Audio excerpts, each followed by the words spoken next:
Muy buenos días para todos. Bienvenidos una vez más a nuestra cita del jueves. Todos los jueves tenemos nuestra cita de nuestro webinar. Agradecemos su participación en este conversatorio, de cuyo tema hoy se va a tratar neurofeedback y las adicciones. Nos acompañará Dora Aristizábal desde Manizales, Colombia. Dora es pedagoga reeducadora, especialista en farmacodependencia, con una experiencia de 20 años en docencia y supervisión de prácticas a nivel universitario y docencia virtual. Dora cuenta con más de 25 años de experiencia en intervención pedagógica terapéutica a niños, jóvenes y familias, ayudándoles en gestión emocional. Certificada como supervisora y entrenadora de neurofeedback con el sistema Brain Trainer, con su dedicación y compromiso, Dora ha capacitado a muchos de nuestros representantes en toda Latinoamérica. Desde el 2015 ha entrenado a personas con neurofeedback. A partir del 2017 ha empleado el sistema Brain Trainer con un altísimo porcentaje de éxito, logrando cambios significativos en las personas. Vamos a dar inicio al conversatorio. Como es costumbre ya, si tienen preguntas, las pueden escribir en el panel de la reunión que se encuentra al lado derecho de sus pantallas. Cuando termine la exposición, daremos espacio a las respuestas. Dora, muy buenos días, bienvenida. Te quería preguntar, ¿por qué escogiste el tema de neurofeedback y las adicciones para presentárnoslo hoy? Bueno, inicialmente buenos días para todos y para todas, donde sea que se encuentren. Y bueno, ¿por qué escogí este tema? Porque es que la verdad, las adicciones se han convertido en un grave problema a nivel mundial, un problema de toda la humanidad. Y pues la verdad es que está castrando la vida de nuestros niños, jóvenes y adultos también. Eh, y mi deseo hoy es compartir una herramienta, no dar una solución, no es una panacea, no es la solución a las adicciones, pero es una herramienta efectiva que podemos usar y que, bueno, me encanta compartirla con todos ustedes hoy. Bueno, vamos a dar inicio. Antes de esto, pues a ver, ya no me deja pasarlas, ya. Quiero decir que es una adicción y según la Organización Mundial de la Salud, pues hay que tener en cuenta que una adicción está considerada como una enfermedad, ¿sí? Ya no estamos hablando de que es simplemente el vicioso, no, es que es un enfermo y es un enfermo físico y psicoemocionalmente que ha creado realmente una dependencia o una necesidad de qué, de una sustancia, de una actividad o de una relación. O sea que cuando hablamos de adicciones no solo estamos hablando de sustancias psicoactivas. ¿Y por qué se caracteriza esa enfermedad? Se caracteriza pues por un conjunto de signos y síntomas en los que se involucran tanto factores biológicos, genéticos, psicológicos y sociales, porque ya está comprobado que inclusive hay una predisposición genética, hay un gen que se encuentra en el cromosoma 20, que crea también una predisposición a que las personas puedan llegar a ser, pues, adictas a cualquiera de estas cosas, a una actividad, a una sustancia o a una relación. Se dice de las adicciones que cuando puedes dejarla, no quieres hacerlo. Estás cómodo, estás feliz, consumiendo o en esa relación o en esa actividad. Y ya cuando quieres dejarla, no puedes, porque la adicción ha creado en tu cerebro una cantidad de circuitos neuronales que ya no te permiten, sin ayuda, empezar ese proceso de recuperación. Recordemos que la adicción es una enfermedad crónica. Eso quiere decir que es para toda la vida. Se hablan de tipos de consumo de drogas según la frecuencia de consumo, ¿no es cierto? Entonces, la mayoría de las personas o todos los que inician en un consumo, pues primero hacen un consumo experimental, simplemente por tal vez generado por curiosidad o porque en algún momento estuvo deprimido y hubo un amigo o una persona que le dijo, ve, consúmete esto que te vas a sentir mejor. Puede que la persona que experimenta, pues lo repita, pero no consecutivamente. Simplemente hace 2, 3, 4 experiencias en la vida de consumo. Esto no lo hace un adicto, pues no lo convierte en un adicto. Luego vienen los consumos ocasionales. Digamos que muchas de las personas consumimos un vino de vez en cuando, o de vez en cuando nos tomamos una copa de licor, ¿sí? Pero eso tampoco nos convierte en un adicto. Luego vienen los consumos habituales. Esos consumos habituales son los que van generando que la adicción se consolide. O sea, que la persona, no, cada 8 días, día de fiesta, uy, a rumbear y ahí, a consumir. Y lo va convirtiendo en un hábito en su vida hasta que se consolida en una compulsión, en un consumo compulsivo que ya no puede dejar por más que lo intente solo, ¿no es cierto? Entonces, estas etapas, que pueden ser etapas o momentos, eh, son los que de alguna manera, si se va avanzando en ellos, nos convertimos o las personas se convierten en adictas. Se dice que los trastornos adictivos pues incluyen 2 tipos de trastornos. Aquí ya estamos hablando del DSM-5, que es el manual diagnóstico y estadístico de los trastornos mentales. Este manual clasifica trastornos por consumo de sustancias, que pueden ser pues sustancias lícitas, ilícitas, pueden ser inclusive fármacos que en algún momento consumimos por una enfermedad que nos fueron recetados, pero que nos volvimos adictos a ellos. Hay muchas de estas sustancias que generan adicción, que generan dependencia. Y vienen los trastornos adictivos no relacionados con sustancias. Y aquí nos referimos a como los trastornos adictivos comportamentales. El DSM-5 solo ha incluido una de estos comportamientos como adicción, y es el juego, los juegos de azar, los juegos pues que llamamos de maquinitas, la ludopatía, que llamamos la ludopatía, o simplemente juego patológico, ¿sí? Se quisiera a través de todas las, digámoslo así, de la gente que trabaja, psicólogos, psiquiatras, de toda esta comunidad de personas que trabajamos en esto, que fuera incluido también, por ejemplo, el Internet, la adicción al Internet como una adicción, pero en realidad aún no se ha logrado. ¿Y por qué el incluirlo acá? Porque es que eso luego ayudaría que los servicios de salud, que las EPS, que todo el sistema de salud realmente le pusiera más atención a este tipo de trastornos y que puedan ser atendidos a través de las EPS. Generalmente si tienes un chico en tu casa adicto al Internet, adicto a estar pegado a las redes sociales, pues no, lo dejamos ahí como, venga, de pronto lo llevamos al psicólogo, sí, pero no hacemos más de eso, y la realidad es que estamos tratando con un problema bien grave, bien complejo, digámoslo así. Bueno, del DSM-5 nos habla de unos criterios con los cuales podemos evaluar la gravedad de las adicciones, ¿sí?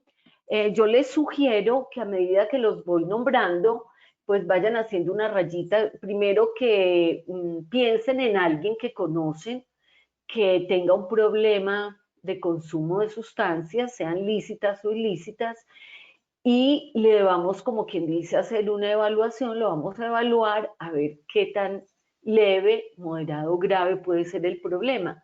Estos son los criterios que el DSM-5 nos formula como para evaluar ese tipo de situación. Entonces, primero, preguntémonos, ¿esta persona consume grandes cantidades por tiempos prolongados?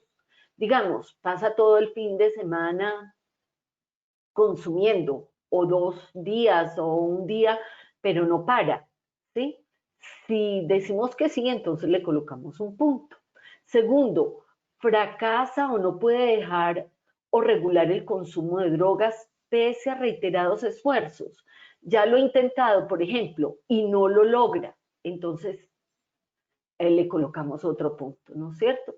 En la actividad diaria dedica mucho tiempo para conseguir y o consumir la droga. Bueno, esto ya sucede, digámoslo así, en situaciones donde la droga se ha consolidado realmente. Luego dice, intenso deseo de consumo. Aquí viene un término que se llama craving. El craving es el deseo irresistible, ¿no? La persona se desespera, cualquier cosa le recuerda la droga, pasó por el sitio. Bueno, entonces también le podemos, si creen que lo tiene, le podemos colocar otro punto. Unas que tienen que ver con el deterioro social. Dice, notorio incumplimiento de las obligaciones en el ámbito familiar, doméstico, laboral o académico. Ah, ya le coge la tarde para ir a trabajar, hay días que no se levanta por la resaca o por el consumo, ya en la casa no quiere, por ejemplo, hacer determinadas labores que eran su responsabilidad o no está dedicándole tiempo a su parte académica, a su estudio. Entonces, ese es otro criterio. Sexto criterio, continúa consumiendo a pesar de los graves problemas recurrentes causados por la adicción. Entonces, en la casa se le dice, se le molesta, pero no, él sigue consumiendo o la persona sigue consumiendo. También le podemos colocar otro punto si ese parámetro se da. Abandono de actividades familiares, sociales, laborales o recreativas. Ah, no, tenía que ir a trabajar, pero no, prefirió irse con los amigos. Teníamos un paseo de familia, pero no llegó porque se quedó consumiendo. Bueno, vienen unos criterios que están relacionados con el consumo de sustancias. Dice, consumo recurrente con riesgos evidentes para la salud corporal. Por ejemplo, se va conduciendo un auto sabiendo que está bajo el efecto de sustancias. Se mete a sitios donde puede ser atacado, donde puede ser pues ultrajado. O sea, no alcanza a calcular los riesgos. Noveno, consumo a sabiendas que puede exacerbar problemas psicológicos y o físicos. No, la persona ya sabe, por ejemplo, tiene una diabetes y sabe que si se toma todo esto o que se consume esto le va a hacer daño para su salud, pero no le importa, sigue consumiéndolo. Bueno, y vienen estos otros dos parámetros o criterios que tienen que ver con la parte farmacológica y son un término llamado tolerancia. ¿Qué es la tolerancia? Es cuando el consumo de la sustancia, la cantidad que se consume, ya no es suficiente y tiene que empezar a aumentar el consumo. Inclusive llega un momento en que puede presentarse lo que se llama la tolerancia inversa, que es que, por ejemplo, se toma un trago y queda borracho, ¿sí? Entonces, la tolerancia habla de que cada vez ha tenido que aumentar, aumentar y aumentar el consumo de la sustancia para sentirse como quiere. Y el último criterio es el síndrome de abstinencia. ¿Qué es el síndrome de abstinencia? Es un conjunto de signos, de síntomas que se presentan cuando la persona ha pasado un determinado tiempo sin consumir. Digamos que empieza sudoración en las manos, depresión, palpitaciones, ese desespero interno, ansiedad por buscar la droga. Entonces, aquí estos 12 criterios al evaluarlos nos van a decir, según el DSM-5, si tiene hasta 3 de esos criterios, pues la situación aún es leve. Si tiene entre 4 y 5 criterios es moderada, pero más de 6 criterios ya es severo. O sea, ya ahí se ha consolidado totalmente la adicción. Ya salir de ahí va a ser más complejo. Si las personas que de pronto conocemos están en alguno de estos otros dos niveles anteriores, leves o moderados, pues son los momentos para hacer algo realmente, para ayudarles a que dejen estas sustancias y que puedan no llegar a este estado ya de ser un adicto, porque sabemos, o lo dice la literatura, que de 1000 y de 100 ninguno. Aquí les voy a hablar de algo muy importante en estos procesos de recuperación, que es los estadios del cambio. Estos dos autores, Prochaska y Di Clemente, crearon unos estadios, pues después de mucha observación, de observar, sobre todo ellos lo crearon en personas que tenían tabaquismo, pero realmente estos estadios del cambio se pueden aplicar a cualquier tipo de cambio que una persona quiera hacer. Por ejemplo, que estoy gordito y quiero bajar de peso, o que quiero empezar el gimnasio. Bueno, cualquier cambio que una persona quiera hacer pasa por estos estadios y hay unos donde realmente puede lograrlo más fácilmente que en otros. Por ejemplo, el primer estadio lo llamamos la precontemplación, ¿sí? Pero en este estadio la persona no cree que tiene un problema y está bien como está, ¿sí? No, realmente no hace nada ni para cambiar, no va a buscar una ayuda siquiera, porque él está totalmente cómodo, está en su zona de confort, está pasándola bien y está divirtiéndose o bueno, está en su estado cómodo. Luego viene otro estadio que es el estadio de la contemplación, ¿sí? Donde la persona ya está sintiendo que tiene un problema, sí, de eso he visto mucho en mi trabajo. La persona dice, no, sí, yo tengo un problema, pero como no las situaciones que está viviendo no lo llevan a extremo, por ejemplo, perder su casa, su esposa, perder sus hijos o perder cosas, él sigue cómodo, ¿no? Estoy consumiendo, pero en mi casa estoy, todo lo tengo, estoy, mejor dicho, hace un balance del problema y de lo que tiene, pero se siente en equilibrio. Entonces aún no mueve ni un dedo para realmente hacer algo por cambiar. Luego viene la otra etapa que se llama la preparación. En esta etapa de preparación, la persona realmente también se le llama determinación, dice voy a hacer algo por cambiar y empieza a sentirse motivado hacia el cambio. Y es realmente donde se abre la puerta para poderle ayudar a las personas a que generen un cambio. Si hablamos de adicciones, una persona que no esté en un estado de preparación va a ser muy complejo y va a ser un esfuerzo exagerado del resto de las personas bregándolo a llevar a un estado de cambio. La realidad es aquí donde él de verdad abre esa puerta de decir, quiero cambiar y voy a hacer algo por mí. Luego viene la etapa de acción o el estadio de acción.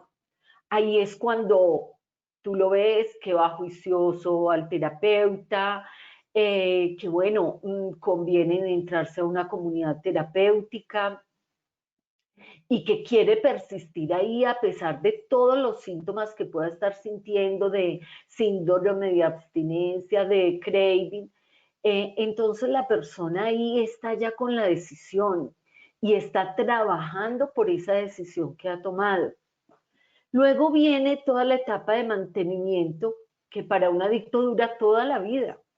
¿Sí? Mantenimiento es que todos los días debo hacer algo por conservarme sobrio, por conservarme en estado de cambio, en estar bien. ¿Sí?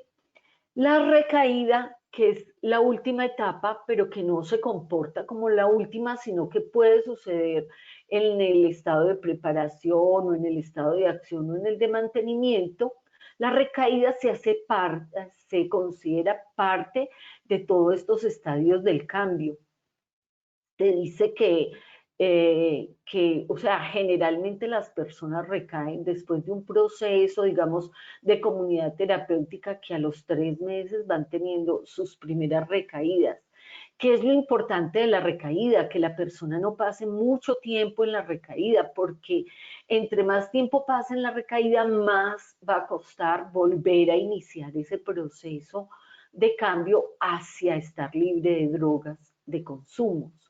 Entonces, digamos lo que en todo esto de las drogodependencias se habla de las recidivas, perdón, o deslices, que son cuando hubo un consumo, pero al otro día la persona ya está consciente y quiere seguir otra vez en su proceso. Llamamos recaída cuando vuelve a tocar fondo prácticamente, pero hace parte también de todos esos procesos de cambio en cualquier cosa que las personas decidamos hacer. Acordémonos que cuántas veces nos ha costado ir al gimnasio, por ejemplo, y mantener ese estado de ejercicio que queremos, ¿sí? ¿Cuántas veces hemos tenido recaídas y hemos dicho, no, hoy tengo pereza, hoy no voy, pasa una semana y no hacemos ejercicio, pero a la siguiente lo queremos de nuevo coger con energía, con ganas?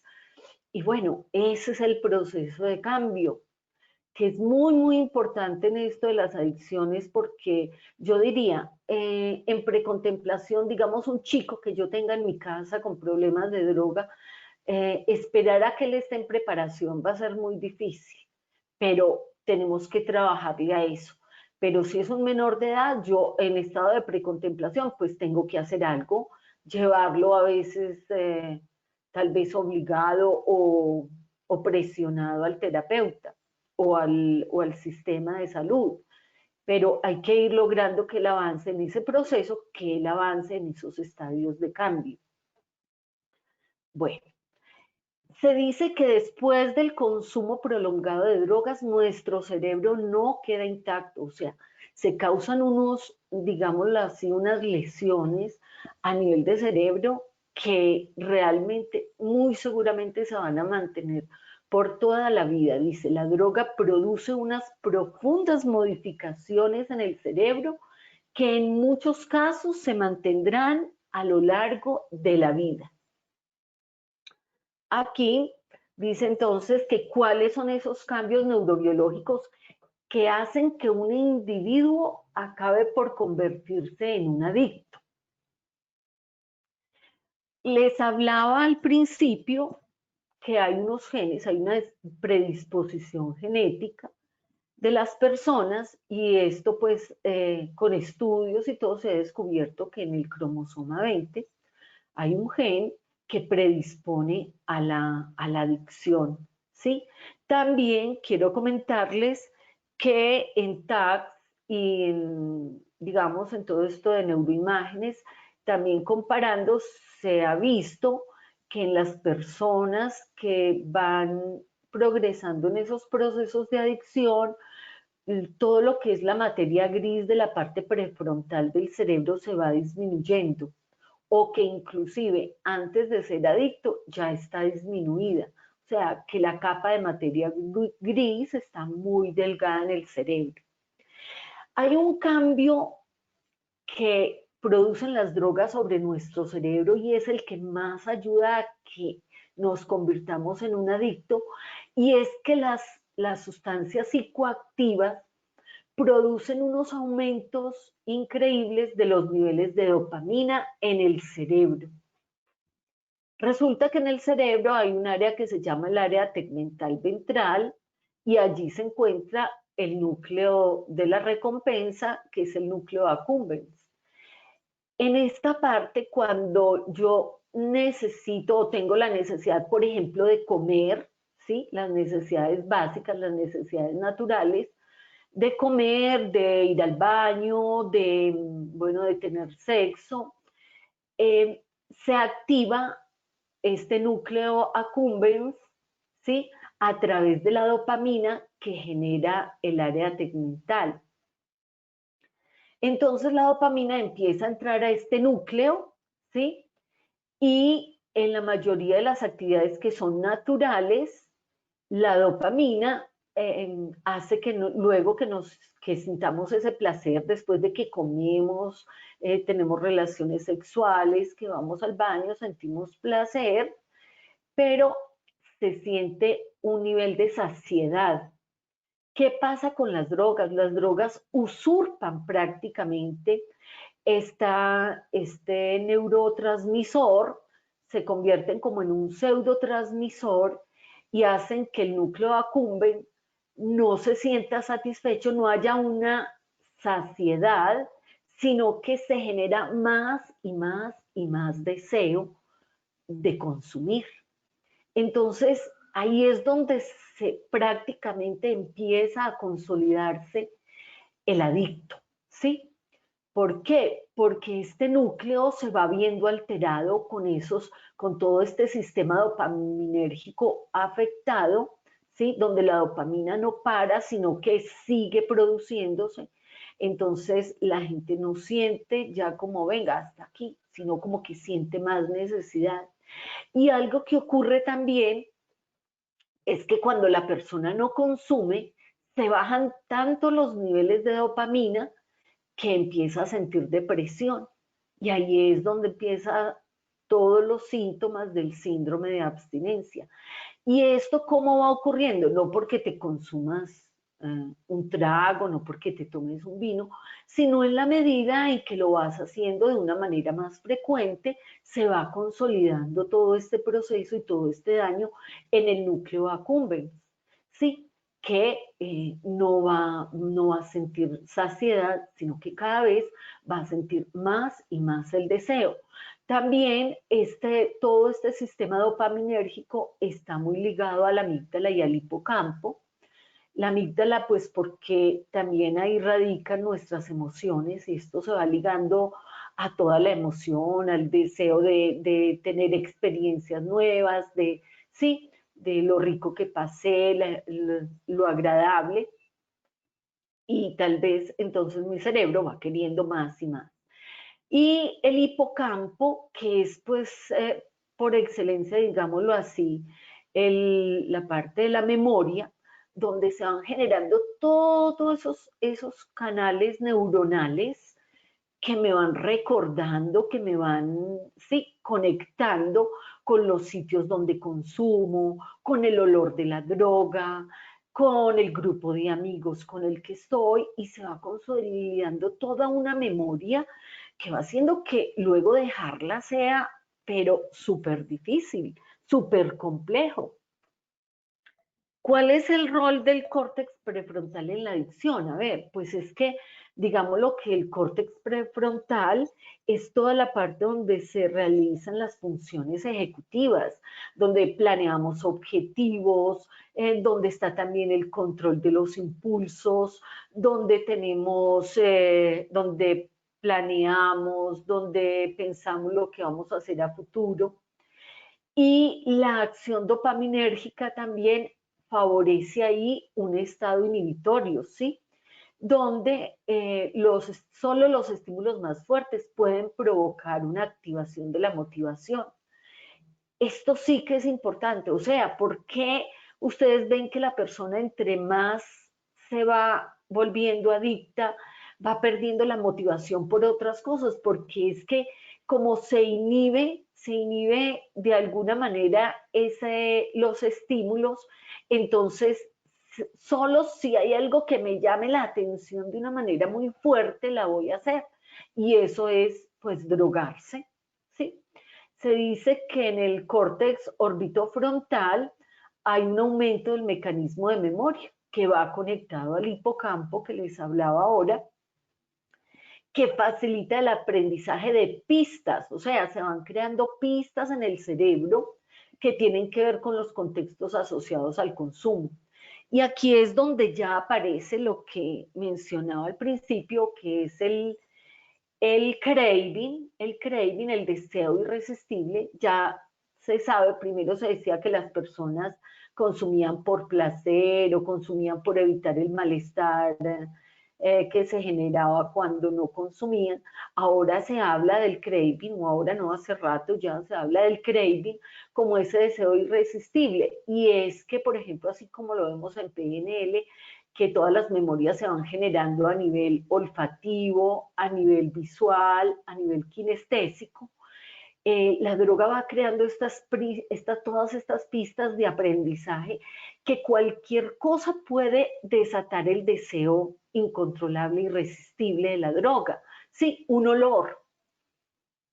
Por eso un olor, algo que vi, el tono de una voz, todo esto se va convirtiendo en factores de riesgo para la persona que está tratando de salir de un consumo. Por eso, por ejemplo, en el trabajo que nosotros hacemos, pues una persona que ha consolidado mucho su adicción, pues es necesario a veces retirarla de su contexto, ¿sí? Que esté en una comunidad terapéutica, porque va a estar pasando por sitios, estando con personas, sintiendo olores que le van a disparar su craving. Entonces así va a ser mucho más complejo hacer todos esos procesos para lograr controlar toda esta enfermedad que es crónica y que sabemos que pues lleva al caos a muchas personas. ¿Qué se observa en un electroencefalograma cuantitativo? O sea, ya vamos a hablar un del neurofeedback. ¿Qué observamos en una persona adicta? O sea, cuando le hacemos un mapeo cerebral, podemos observar unas ondas lentas delta que están muy disminuidas en la zona frontotemporal, ¿sí? También un aumento de ondas rápidas, beta, high beta, que son causantes de ansiedad y en ocasiones inclusive de estados de pánico. Drogas como el bazuco, la cocaína, van causando estos daños y las personas empiezan a tener estos estados de pánico también. También vemos que la velocidad de conexión, o sea, las neuronas no se están conectando a la velocidad necesaria y por eso ya los vemos lentificados, retrasados en su habla, en el cómo se mueven, ¿sí? El origen de las ondas rápidas generalmente las encontramos en los parietales y esto pues obviamente causa mucha ansiedad. Hay muchos estudios que se han realizado, estudios controlados, esos todos los pueden encontrar en internet, sobre estudios que se han hecho sobre cómo trabaja el neurofeedback en personas adictas, ¿sí? Se han hecho investigaciones en alcohólicos, en adictos a la cocaína, en adictos a sustancias, a anfetaminas, éxtasis, bueno, que estas son las anfetaminas, y se han tenido resultados importantes. Obviamente el neurofeedback, pues en algunos casos habrá sido usado como única herramienta, pero realmente el problema del adicto hay que abordarlo de una manera integral. O sea, esto no es que a mí me van a traer aquí un adicto y yo lo voy a solucionar con neurofeedback en 20 sesiones su problema. Bueno, si ocurriese, genial, pero creo que pues desde mi perspectiva y desde toda la perspectiva que he trabajado, siempre hacer el abordaje de la adicción de una manera muy integral, con psicoterapia, ayudar con psicoterapia, con un sistema de apoyo grande a nivel de familia, de amigos, ¿sí? Pero la realidad es que el neurofeedback en estas investigaciones que les digo que se han hecho en grupos controlados, se han visto unas mejoras muy importantes. Ha ayudado primero que todo, porque sabemos que el neurofeedback ayuda en toda la activación de la vía dopaminérgica, ayuda a mejorar la motivación de las personas, ¿sí? Y así se facilita pues que las personas también tengan un mejor control de los impulsos. También a nivel de neurofeedback, pues le vamos a ayudar con todos los estados ansiosos y depresivos a este individuo. Entonces, también eso va a coayudar en ese proceso de recuperación. También trabajando sobre todo el cingulado anterior, podemos trabajar todo lo que son pensamientos obsesivos y conductas repetitivas. Después de hacer un mapeo cerebral, podemos realmente hacer un trabajo que impulse el proceso de recuperación con las personas. El neurofeedback, digámoslo desde mi experiencia, yo he tenido aquí personas que llegaron no para mermar, por ejemplo, su consumo de cigarrillo, pero que en el proceso, sin darse cuenta casi, han dejado de fumar, ¿sí? Totalmente. Tuve un caso de una señora de unos 35 años que se consumía 3 cajetillas diarias de cigarrillo. Sus estados ansiosos, obviamente, en su mapeo cerebral eran altísimos. Pues trabajando todo esto, un día vino y me dijo, ¿cómo te parece que ya ni siquiera me dan deseos de coger una cajetilla? O sea, llegó un momento en que no le provocaba fumarse un cigarrillo. A los 6 meses hice proceso de seguimiento con ella y seguía en la misma. O sea, no habían vuelto esos estados de consumo tan acelerados. En estos días tuve acá un chico, hicimos un proceso con un chico ya algo grande, de 34 años, un chico con trastorno bipolar, que tampoco vino pues como por dejar su consumo de cigarrillo y consumía, eso sí, eventualmente marihuana, pero también en el proceso, pues ya habrá que hacerle seguimiento también, pero en el proceso dejó de fumar y dejó de consumir la marihuana, pues ya se sentía como tan tranquilo, en un estado tan equilibrado que no le provocaba, ¿no es cierto? Entonces, realmente desde mi experiencia, yo veo esto como realmente una alternativa, una herramienta que puede ayudar en todos estos procesos de recuperación de adictos, ¿sí?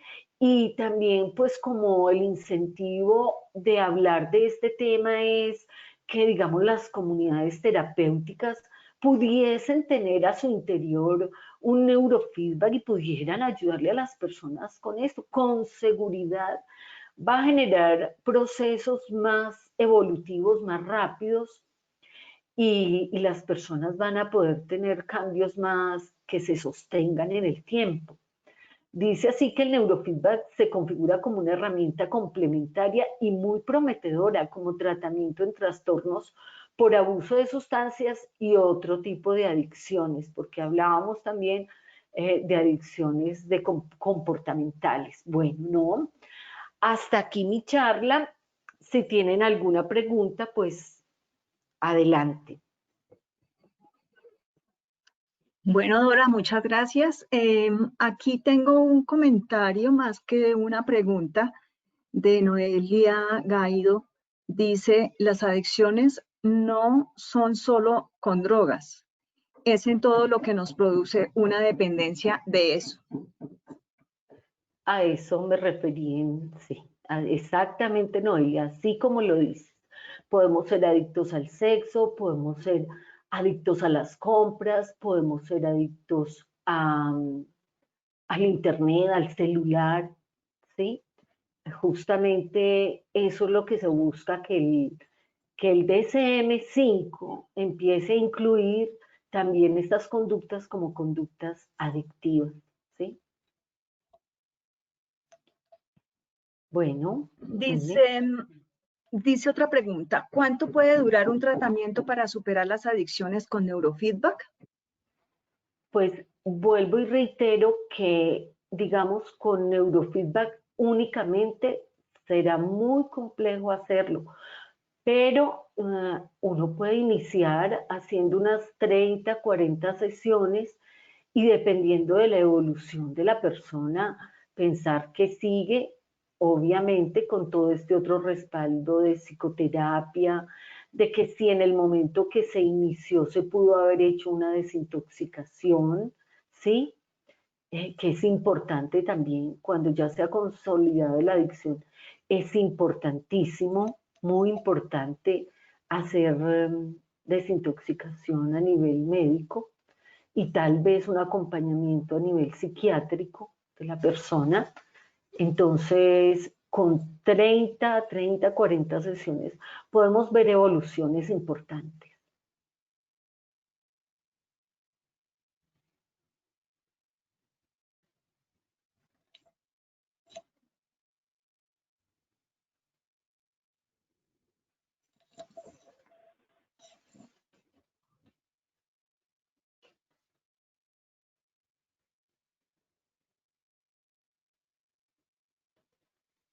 ¿Aló?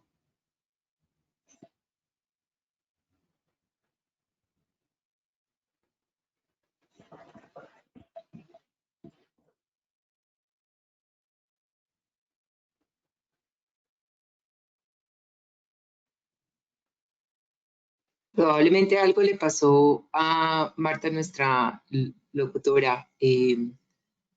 Bueno. ¿Algún mensaje final que le quieras dejar a nuestra audiencia? Bueno, que hay que seguir investigando, ¿no es cierto? Y que hay que echar mano de estas nuevas herramientas, porque se ha demostrado en la historia que salir de una adicción es un proceso tan complejo, que requerimos tratamientos más científicos, más actualizados. Entonces, no, que haya un interés por conocer y por experimentarlas realmente. Ese sería mi mensaje, mi último mensaje. Muchas gracias por escucharme y espero les haya servido de algo. Dado que hay un poco más de tiempo, sí nos acaban de ubicar otra pregunta. Esa pregunta dice así, dice...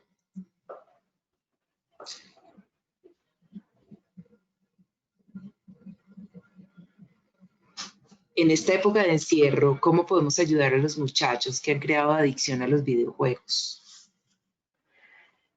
Mira, lo que pasa es que también, qué tiempo tienen los papás, qué espacios se han inventado nuevos para que estos chicos tengan otro tipo de actividad, ¿sí? Ha sido muy cómodo dejarlos ahí entretenidos, quietos. Las conversaciones familiares son importantísimas. Los juegos familiares de estos que hacíamos antes de sentarnos a jugar parques, bueno, hay que involucrar a los muchachos en cosas diferentes, en la lectura. Eh, yo creo que nos hemos quedado muy cortos o muy cómodos, tal vez, viendo a nuestros muchachos ahí ocupados, simplemente que no están poniendo problema porque están metidos en sus juegos y en su internet, y ha sido muy cómodo, pero a esto hay que buscarle alternativas, porque o si no, cuando salgamos de esta pandemia, los procesos de adicción en todos estos comportamientos van a ser grandes. Va a ser un problema de, mejor dicho, de salud impresionante. Dora, ¿cuál sería el tiempo diario que considerarías prudente para los niños, entendiendo que hoy es la única forma que tienen de socialización, bueno, de la que ellos conocen? ¿Cuál sería el tiempo máximo que consideras para que los papás tengan una referencia sobre en qué momentos sí tienen que actuar de una forma distinta? ¿Cuál es el tiempo máximo que consideras puede no ocasionar un proceso adictivo en nuestros hijos? No, pues es que miren, los procesos adictivos en el cerebro se asemejan mucho al TDAH. En estos días, hace como un mes, presenté una conferencia justamente sobre esto aquí y hablaba de que por cada hora que su hijo vea de televisión o de usar estos medios electrónicos, va a perder toda esta capacidad de atención. Entonces, 1 hora es lo máximo que un niño debería permanecer, digamos, en un juego, haciendo una actividad de estas, máximo 1 hora al día. De resto, habría que buscarle cantidad de cosas, o sea, trepar, hablábamos de inventarse túneles en la casa, no importa que la pongan patas arriba, que el niño esté creando, generando juego, lo que llamábamos juego abierto e indefinido, ¿sí? Que no es un juego a las pelotas, no es un juego al ajedrez, no, es un juego a lo que te quieras inventar. Sí, entonces yo sé que es muy complejo. Tengo, por ejemplo, personas de mi familia que han tenido que generar un recurso como una tutora, alguien que esté con los niños porque los papás están ocupados, pero eso hay que hacerlo porque si no, nuestros niños van a terminar siendo adictos a estos medios.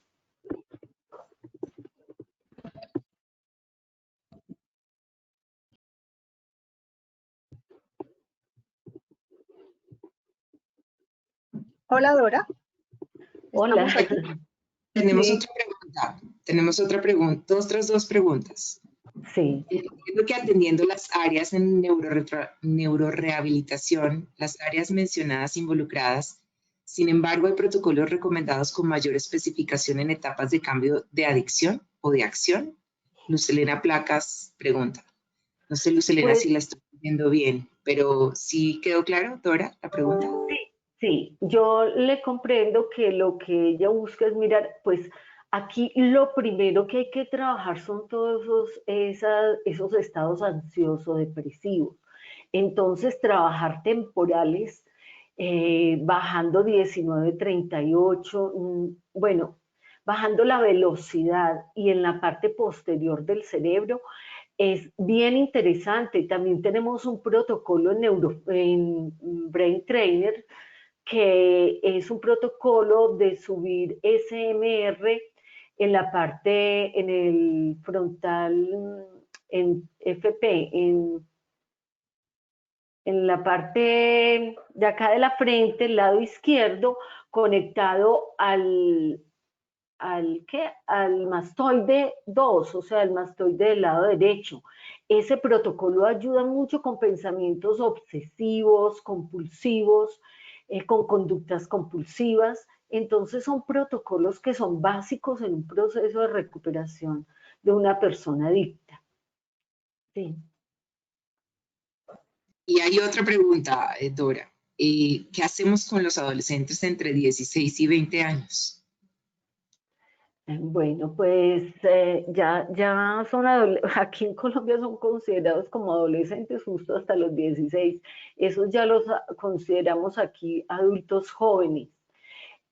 Pues vea, hay una cosa bien interesante ahí, es que digamos, en Colombia a partir de los 18 tú ya no puedes como presionar a la persona para entrar en procesos de recuperación, de terapia y eso. Tiene que ser pues prácticamente por su voluntad. Pero creo que mientras vivan con nosotros, deben acogerse a nuestras normas en casa, ¿sí?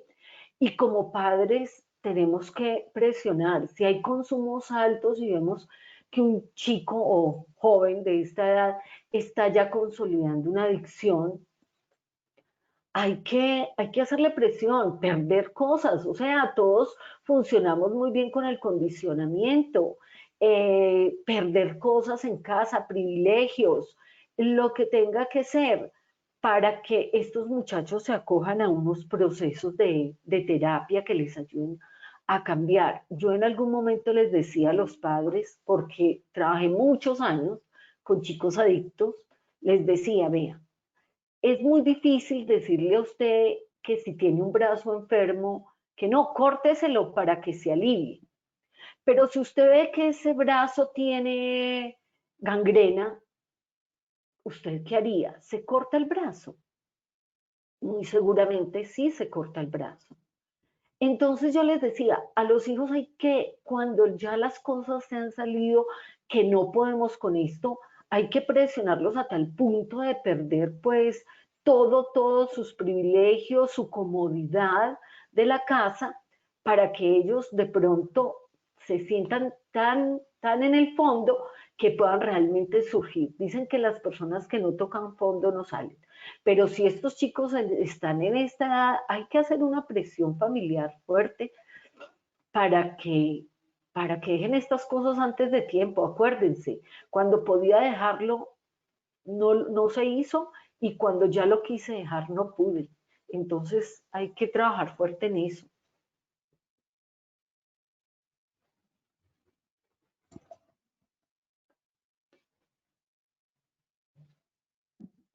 Bueno, nuestro panel de preguntas ha terminado, Dora. Muchas gracias por compartir tu conocimiento y experiencia. Te esperamos con un nuevo tema en tu próxima presentación. Muchas gracias a todos por escucharme y es con mucho gusto.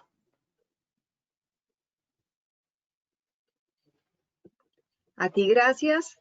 Y bueno, en este momento les voy a presentar el paquete ideal de entrenamiento cerebral. Este paquete está compuesto por un amplificador de 4 canales. Este es un amplificador profesional para entrenar todo el cerebro. Tiene el software Brain Trainer BioEra. Está compuesto también por la banda de hemoencefalografía. Esta banda es muy fácil de usar, es útil para solucionar problemas de atención, control de impulsos, estabilidad emocional y mejorar problemas o temas de organización. También tiene una gorra TC26 fabricada en neopreno. Esta gorra tiene 26 puntos localizados para conectar con este grupo de electrodos, son 7 electrodos. Y nuestro paquete de entrenamiento cerebral incluye un curso básico, Brain Trainer U, con un procesamiento de tus frecuencias con un plan de entrenamiento específico para mejorar tu desempeño. Y este paquete tiene un costo de $2.565, que también lo puedes dividir en el pago de 5 cuotas mensuales de $526. Puedes entrar a nuestra página www.braintrainer.com. Allí encontrarás la información en inglés y en español y puedes escribirnos por cualquier inquietud que surja. Les queremos invitar a nuestro próximo conversatorio, Adiós Burnout, mejora tu vida con neurofeedback. A sus correos llegará un enlace para que se puedan registrar. Antes de dar por finalizado el conversatorio, en sus pantallas aparecerá una pequeña encuesta. Les solicitamos su colaboración contestándola porque sus respuestas nos ayudarán a mejorar los próximos conversatorios. Muchas gracias a todos por su participación y presencia aquí hoy. Que tengan un feliz día.